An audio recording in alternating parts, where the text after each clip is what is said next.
భారతీయ సంస్కృతిలో ప్రతి ఇంట్లోనూ తులసి మొక్క కనిపిస్తుంది.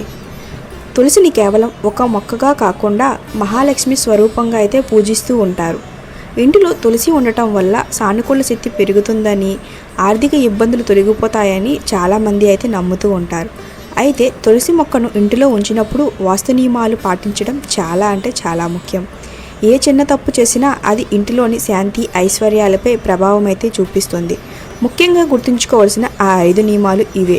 మొదటిగా, శివలింగం పూజలో తులసిని అస్సలు ఉపయోగించకూడదు. పురాణాల ప్రకారం జలేంద్రుడు అనే రాక్షసుడి భార్య వృంద, ఆమె పేరే తులసి. శివుడు జలేంద్రుడిని వధించినందున శివ పూజలో తులసి దళాలను ఎట్టి పరిస్థితులను కూడా సమర్పించకూడదు.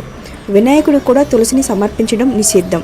కేవలం శ్రీ మహావిష్ణు పూజలోనే తులసికి అగ్రతాంబూలం అనేది ఉంటుంది. రెండవ నియమం, ఆకులు కోసే నియమాలు.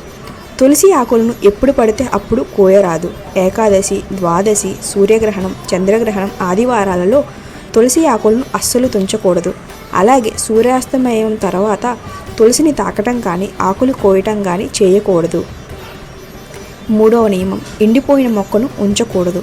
ఒకవేళ ఇంటిలోని తులసి మొక్క ఎండిపోతే దాన్ని వెంటనే తీసివేసి నదిలో లేదా పవిత్రమైన నీటిలో నిమజ్జనం చేయాలి. ఎండిన తులసి మొక్క ఇంట్లో ఉంటే వాస్తుదోషం అనేది ఏర్పడి కుటుంబాలలో కలహాలు, ఆర్థిక ఇబ్బందులు వస్తాయి. వెంటనే ఆ స్థానంలో కొత్త మొక్కను నాటాలి. నాలుగవది, సరైన దిశ. వాస్తు ప్రకారం తులసి మొక్కను ఎల్లప్పుడూ ఇల్లు లేదా ప్రాంగణంలో ఉత్తర లేదా తూర్పు లేదా ఈశాన్య దిశల్లో మాత్రమే నాటాలి. ఈ దిశలు కుబేరుడు, దేవుళ్లకు స్థానాలు కాబట్టి ఐశ్వర్యం అనేది లభిస్తుంది. పొరపాటున కూడా దక్షిణ దిశలో తులసిని పెట్టకూడదు. ఐదవది, శుభ్రత మరియు పరిసరాలు. తులసి కోట చుట్టుపక్కల పరిసరాలను ఎల్లప్పుడూ చాలా శుభ్రంగా అయితే ఉంచుకోవాలి. తులసి మొక్క దగ్గర మురికి బట్టలు, చెప్పులు లేదా చెత్తబుట్టలను ఉంచకూడదు.